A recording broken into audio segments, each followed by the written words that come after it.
Viewers at home, you're welcome to yet another exciting edition of Be My Guest, the Gift Away show on Diaspora TV Dublin.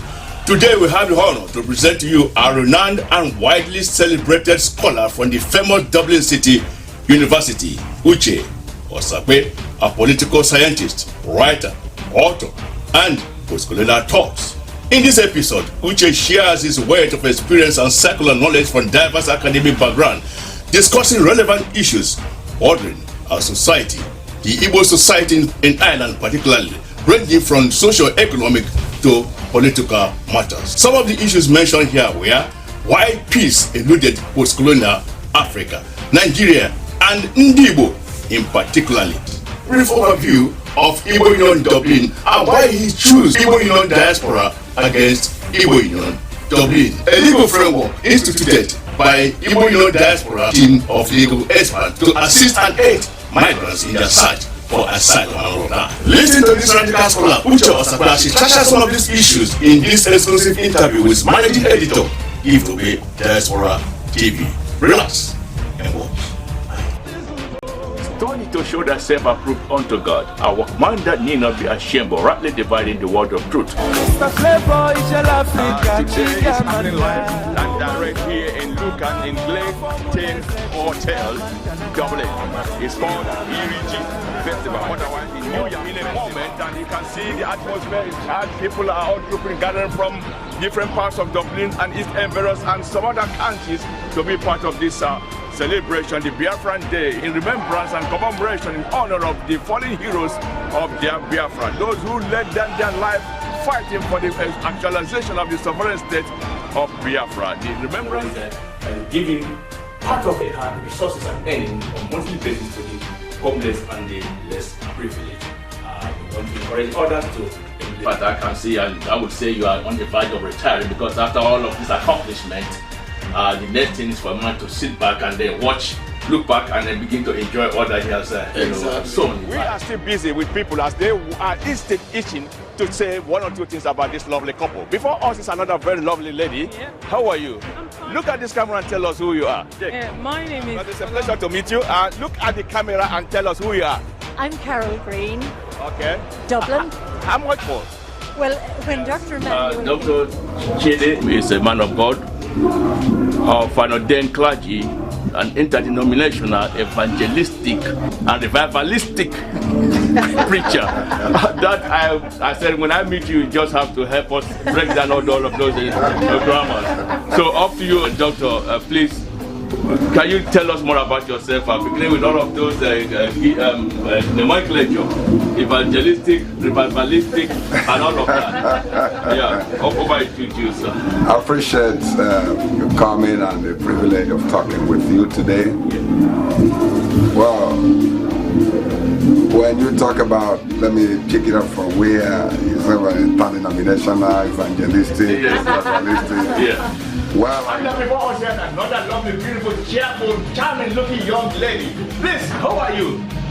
How am I? Yeah, how are you? You're beautiful. I can say what I see. So now you look at the camera. Tell us who you are.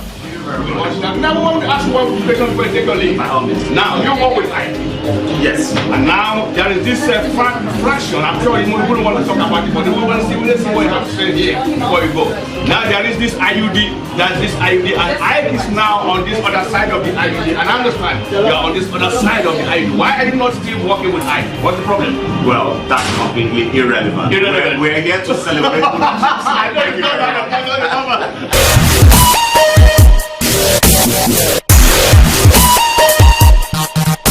Welcome to Diaspora TV Dublin. Welcome to Diaspora TV. Showcase your talent. Promote your show. Advertise your product. Model your brand.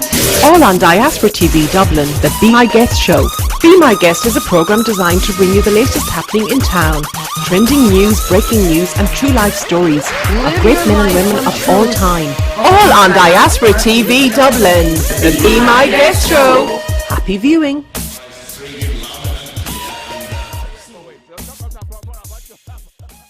Viewers at home, you are welcome to yet another exciting edition of Be My Guest, the Gift Away show. Today, we are privileged to have with us a very impressive, dynamic, resourceful, and hardworking young man.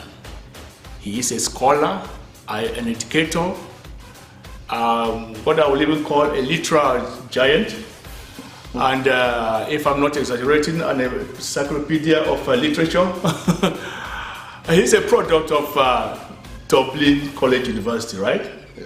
Before we go further, ladies and gentlemen, please make welcome Rabbi or Comrade Uche OSAKWE. Uche OSAKWE, you're welcome to the program. Oh, thank you very much. Nice to meet you. It's nice. Thank you for very time to grant us this interview. It's been a struggle getting hold of you, but we thank you for, at the end of the day, we're able to, create time to make sure that we have this chat with you. It's a friendly chat, relax, talk to us. We want to know more about you, who is Uche OSAKWE, the name that has, rang so much bell out there. So, for a start, we want to know more about you. Tell us more about yourself. Well, you are out there, thank you very much, and thank you, Gift. And you have been doing a very important job in our community, in the diaspora. And, we cherish your job. Thank you. Uche OSAKWE, the name Uche OSAKWE. You can't be looking at my name is Rabbi Azugoma Uche OSAKWE. I'm a writer, I'm an author. I've written 2 books that are published: The Divided House, In the Water Crossroad, and The Second Coming. And also they are waiting one that is coming, which is called Conspiracy of Silence.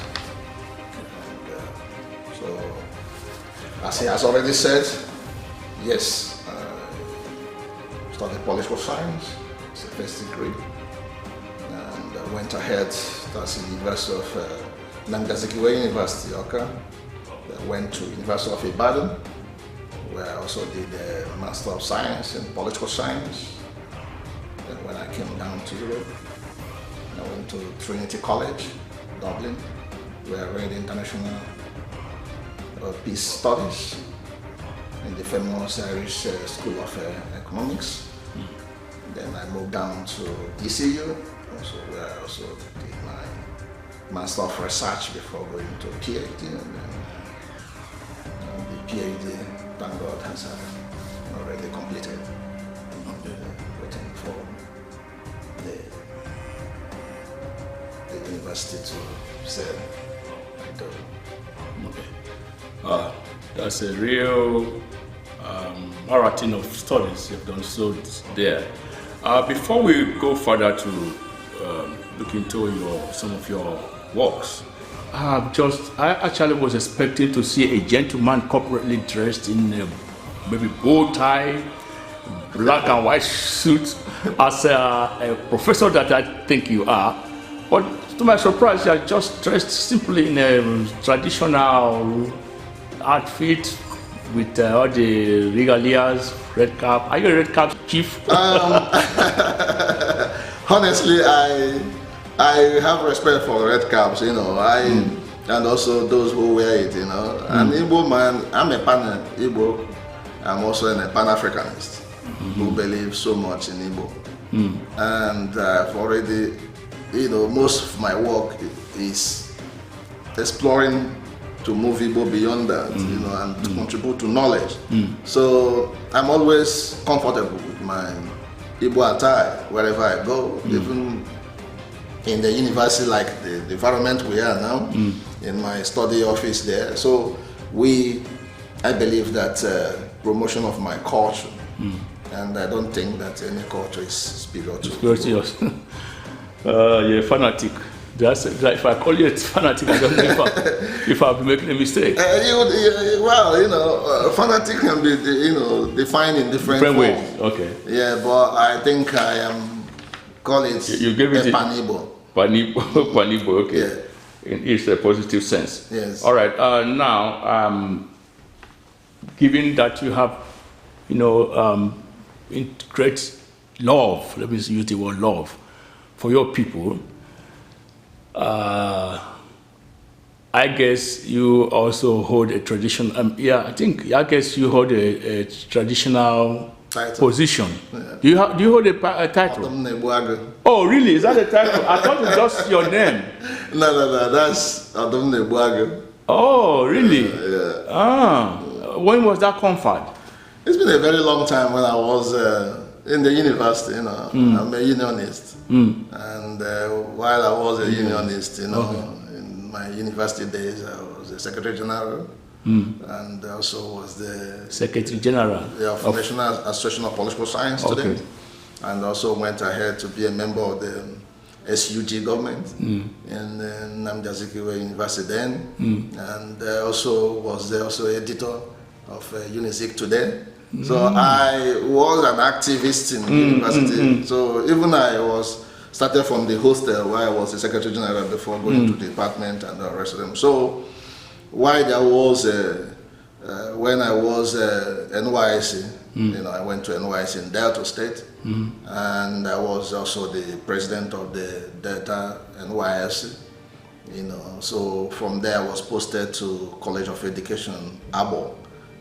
So from political there, I was teaching Marxism before a woman who happened to be in politics and requested that she needed a political advisor and posted me to the woman.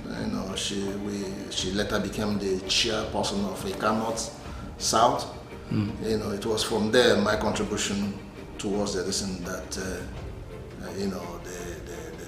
traditional council. Oh, really? So, but I always want to be silent. Silent about it? Yes. Okay, so it was when you were even that much in this school. Yes. I don't think that is the kind of that is a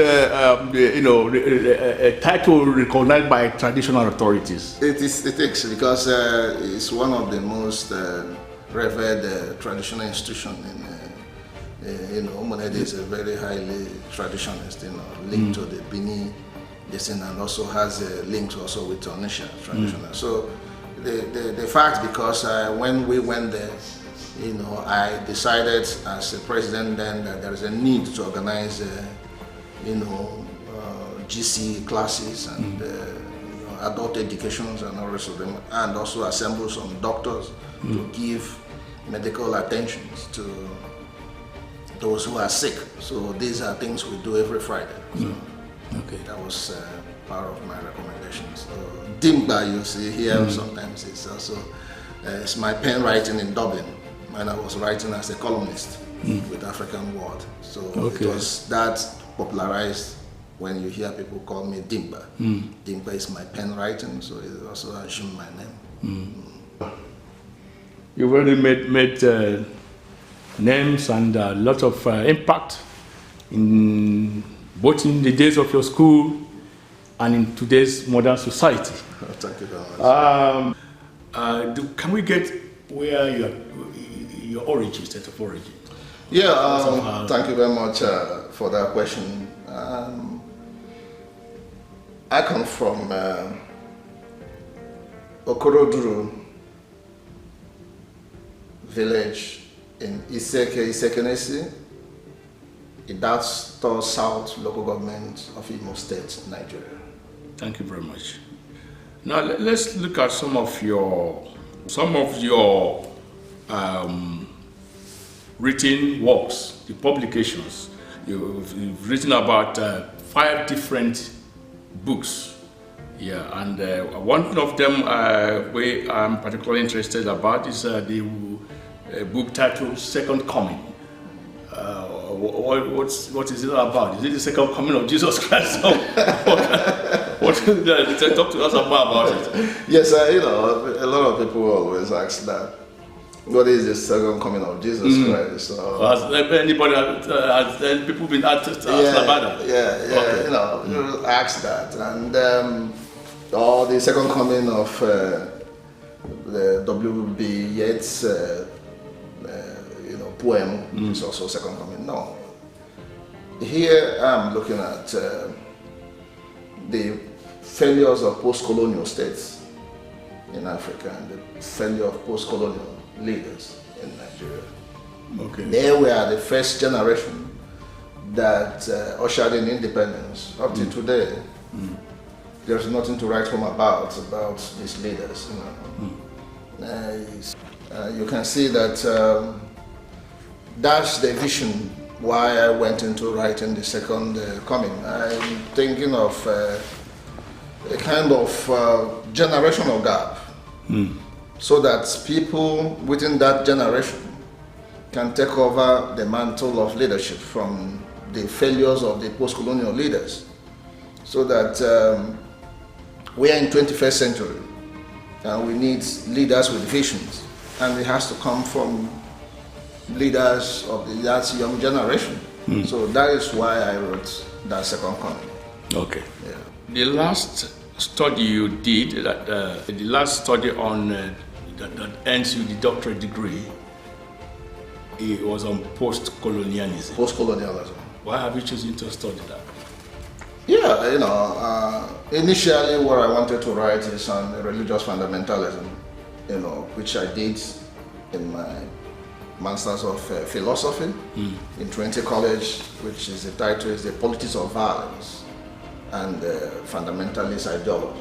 That was my thesis in my Masters of Philosophy. So, but they said no, the school said no, that I'm not a theologian, coming from the political science background, that I should change the decision. So we crafted the decision on post-colonialism, that's Nigerian post-colonial thought and peace process in northern Nigeria. Here, the same thing I was saying, we are trying to look at is a kind of a study that is situated in both the critical studies, in sociology, anthropology, history, political science. It's purely a deconstruction of some of the Western narratives, negative narratives again. Why the failure of Nigerian states? What was responsible for this kind of states failures? Is it, some people argue it's ethnicity, some say it's a religion, some argues in a different way. So my argument is that the British created a crisis in Nigeria by their policy of divide and rule attitude. So that's what I studied. And so why has peace eluded Nigerians? Even how many years after the British left, yet we have not had peace. And that peace has contributed to the underdevelopment of Nigeria. So where everybody is interested in his own ethnic origin, and everybody is also interested in his own religious background. So that is why, in essence, I picked that particular which I did justice and made recommendations for the way to move forward. What are your recommendations? My recommendation is that Christianity is foreign to Africans. Before the coming of the white man, we have our own African traditional religion. Also the Muslim, Islam, was foreign to Nigeria and also to Africa. These are foreign religions. Yet it's introduced our people, we all become a believer. So the only way for us to say, okay, instead of fighting, oh, you're a Christian, oh, you're a Muslim, is by looking at interreligious dialogue, which is also part of my recommendation. That by having a respect of other religious traditions, the claim of being superior to the other religion should be avoided if we want to move forward. So that you respect people's way of life, what they do. If you're a Christian, you respect the Muslim respect the Christians, then you respect those who also are traditional religion. That's how we can have a coexistence between the various religious dimensions in Nigeria. So that's my argument. Okay, now in one of the questions posed to you, I will ask you if you are a member of any professional body. Yes. And then you was able to talk about international political science. Can you talk to us more about it? Yeah, as a member of International Political Science Association, these are and a body that represents political scientists worldwide, and also into critical issues of working with other bodies in order to improve the academic studies either in third world or also in the first world, and also helps the scholars in critical research and the areas that are beneficial to countries, in third world countries. So, as a writer, have you ever thought of Nigerian Guild of Editors and Advertising Standards Authorities and others like that? Yeah, because I live in diaspora. Oh, okay. And they say where you live is where is your home. With respect to those in Nigeria, and also I'm a Nigerian, but I live in diaspora. So I explore some of the options, some of the options within the Western scholarship, that will help to improve myself and also to improve my country. Now, has any of these your publication books been circulated, gone beyond the borders of Ireland? Of course, and I launched the book here. Okay. Also launched it in Nigeria. Oh, you did? Yes, I launched it in Nigeria. Okay. And where Ohaneze Igbo was in attendance. In Nigeria? Aki Kenga, yes, was also in attendance. Okay. And various stakeholders were also in attendance, and the journalists were in attendance. In fact, the second coming was realized by the Vanguard, the Sun, and this day. Okay. So, which, they review the work to the Nigerians we read.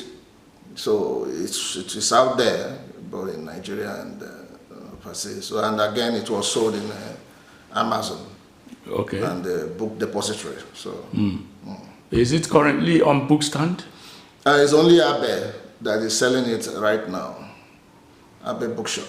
Has any of your book been labeled a bestseller? No, actually, I'm not into novel. Okay, novel. Okay. I'm into political memo. Okay.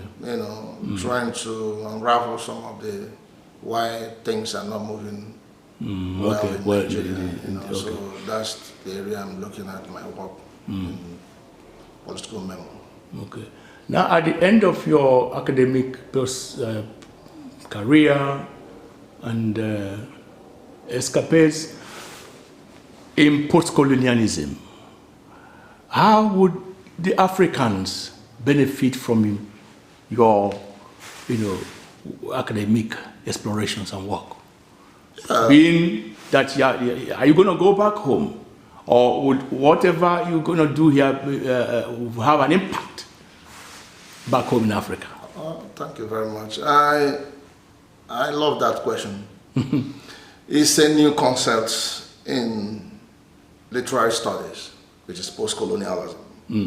And there are a lot of branches that fall into post-colonialism, which you call the post-modernist, post-structuralism, and at the same time critical literatures.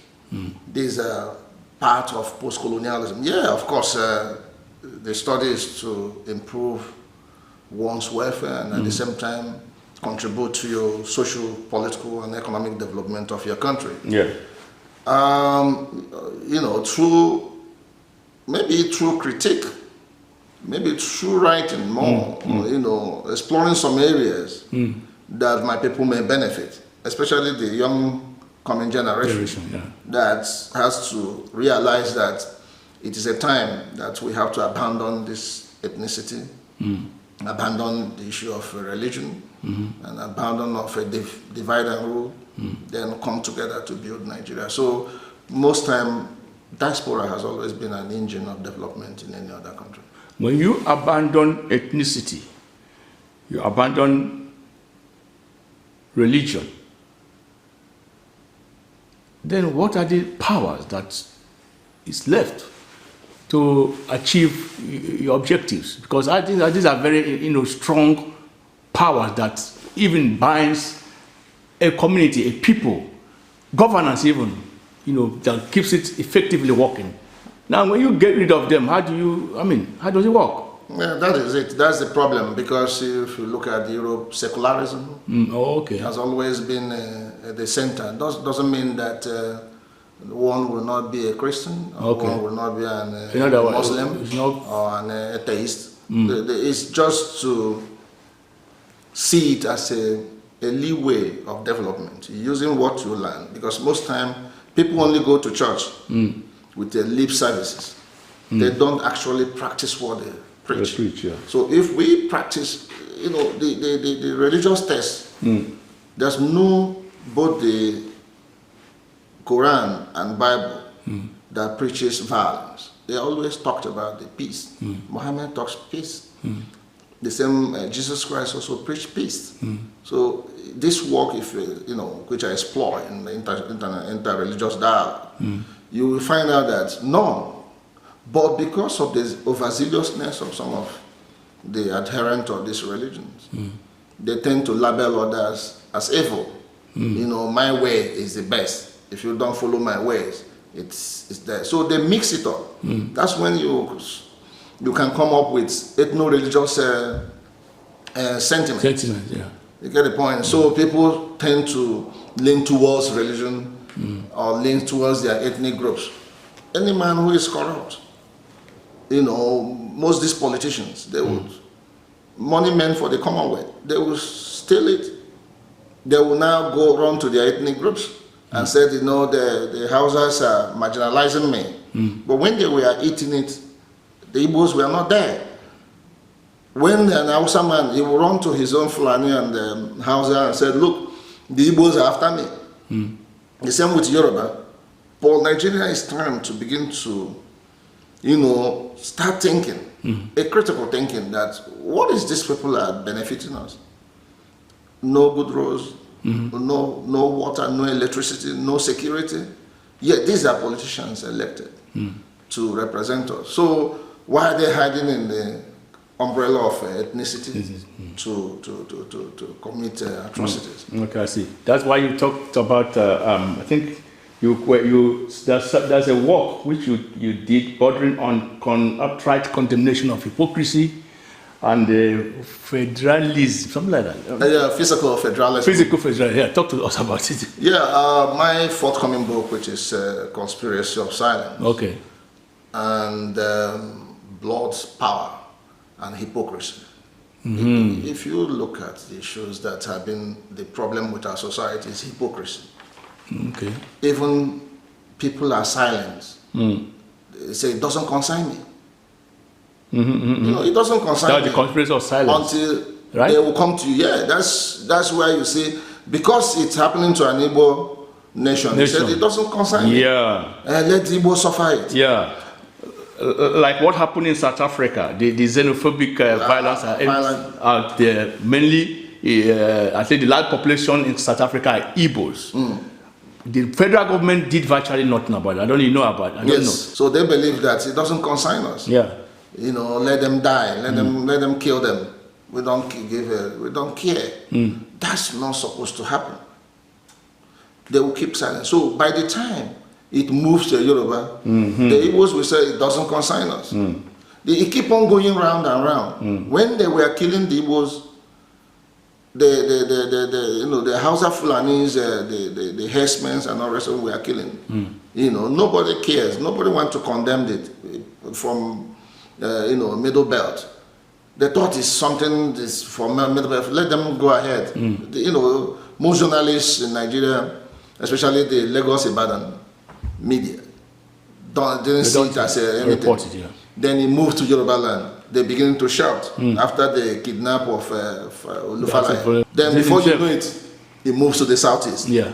So these are the conspiracy of that silence I was talking, the hypocrisy. Yeah. Nobody is interested. And that is what actually also happened in Dublin here, where what I call the Dublin elite, who believe that, I am better than the other person. This person is this and that. We determine what happened in Dublin. It doesn't come when it comes to that, or they say, oh, it doesn't matter, it's that. Or when it comes to Nkano, they say, oh, let it be Nkano. it moved to Owerri. Before you know it, it moved to Mbisen. So Igbo, like my Facebook, which is the divided house, which deals on that disunity among the Igbos, and that has been the bone of problem of the Igbos, because people keep silence. It doesn't matter. I'm not from Imo State. I'm not from Abia State. I'm not from listen. Things continue to happen. Getting worse. Let's look at your position as a community leader. Yeah. Let's talk about your position as a community leader. Yeah, I know. I wouldn't want to see myself as an indispensable messiah among the arrays of the Igbos, gentlemen and ladies. But I've always contributed my own quota, in the community, especially where we live, in the area of mobilization and sensitizing the people about our rights, what we're supposed to do and what we're supposed not to do. And I've also done that through that work I was saying, writing of Dimba. Anybody who read Dimba would have, that's what's, in fact, that brought me into landlines in the island, because of my column of Dimba, trying to sensitize our people, educate them and inform them what they're supposed to know and what they're supposed not to know. So that is that. Then my membership of, IUD too, where we also, trying to use it to reach out to our people, to be together and to work together. And, the old IUD, before the fragmentation of IUD, I was also the chairman of St. Patrick, parade, where we succeeded in, making sure that we participate in the parade, to showcase the Igbo culture in diaspora, and which we exhibited both in the Fingo and in Dublin.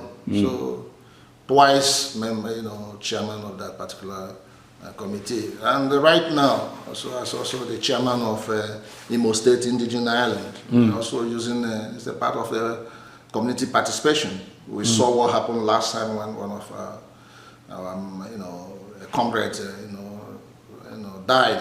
We also rally around. That's in the spirit of Onyagala to give him a befitting burial. And this is what the community, is all about. Okay, when you were asked why you were a member of the Igbo Union Dublin diaspora, and then you said, because I am a Democrat. Yeah. I am a Pan-African. I am a Pan-Igbo. Can you say something more about that? Yeah, when I say I'm a Democrat, I'm always believe in free choice. Oh yeah, free choice. Yeah, and let people. Let people choose what they want to do. What they want to do. And when I say that I'm also a Pan-Africanist, it's a brotherhood that is rooted in fraternity. So that when you see your brother, you believe that he's your brother. It's unfortunate that the former IUD, that's supposed not to be, because of selfishness of some people and greed, among some people who believe that they have all it takes to move the Igbo forward, and that started by defranchising the Imo State, which some people started, behaving as if you hear such an interpretation of three meetings is now 3 months, and the rest of them. So this is, if we believe in brotherhood, election shouldn't have been a problem. So if you believe that you have to defranchise people to win election, it's no longer election. But my question here is this: if some people felt they were defranchised, why did they go ahead to participate in the voting in the election? I was there, 100%. I protested. I protested and I protested and protested. Our people were kept outside. Imo was kept outside. But, in every gathering, 12 there's always Judas. Yes. So among some of us who are from Imo, who are parading themselves today as they are elites, they are this, they are that, we are Judas, who connived to deny the Imo because they were not happy with the candidates. From that day, they were admitted. And from there, you started to count. Which month was that? If I flash my head now, I can't remember the month. Okay, just use an example. Let's say they paid their amount in May. Okay, let's say, Imo paid their dues, let's say February, which is 1, March, April. And that particular day of the election is the 3rd day, which is the 3rd day, which they qualified to participate in that particular election. But for what you have counted now, that's not the way meetings, times or periods are counted. No. You count from the day of the meeting. No. If you, let's say you are registering today, you came to the meeting, you come to the meeting today, and you register as a registered member and you pay your due. It is that the date of that same time next month will qualify you as 1 month. No. That's how it's calculated. No. Even if you are working, you start working today. No. Your salary will be paid next month. Week. Next month of that. Yeah. Now. So why must this one be different? No. This issue started from OLED. Okay. When the former chairman, unilaterally changed that particular voting method and said this is the way we want to in order to accommodate everybody. Okay? And the same way the electoral committee used the same method used in OLED. The meeting starts, you count from meeting day if it's a Ken, Ori, Afunko. Okay? It's either you go through the traditional means of calculating or you go to the white man ways of calculating. But in Igbo culture, we always calculate every meeting days. It's your attendance. If you attend meeting today, it's counted for you as 1. If you attend next month, it's 2. If you attend the following month, it's 3. Okay, if that's a common understanding, why should there be argument about it? Yeah, because you see, those who think they know better have calculated. That's why sometimes I ask myself, as a scholar, can somebody assume the position of what is in my mind? Or assume the other person's mind? The calculation among them is that the Imo will vote overwhelmingly to Emeka Ejesia, which is not true. It may have gone differently. It may have gone other way, because you wouldn't determine in everybody's mind, because this is a secret ballot, what they are going to do. But they have already assumed that doing that, that Emeka Ejesia will win. And of course, for me, I believe he may have. He won the election by if we look at that calculation, because the number of votes won was too small. Then when you calculate around 30 Imo that members are registered in that election, at least we would have said 2/3 of that particular voting would have gone to Emeka. All right, it's okay. We are not actually here to deal with Igbo politics or its crisis and conflicts. But then it's good that we talked about it so that let's know your view on this. Nana, you are one of the studies you embarked on. It has to do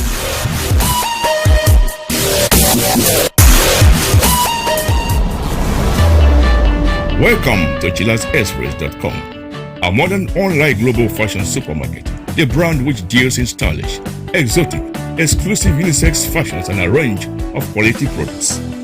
At Chilla's Express, we provide you with a variety of products as new lines are added continuously, leaving you with multiple choice of selecting from the latest products, in fact, at the cheapest but highest quality. At Chilla's Express, we strive to provide you with fast and efficient service delivery by effecting delivery right from the moment of purchase. We accept different types of payments such as PayPal, Visa, American Express, and MasterCard. Choose Chilla's Express today and discover a new world of online shopping experience with great customer satisfaction. To begin, simply visit www.chillasexpress.com. Launch now and continue shopping with Chilla's Express for that exciting online shopping deals. To partner with us and for all other queries, please email info@chillasexpress.com. Good luck.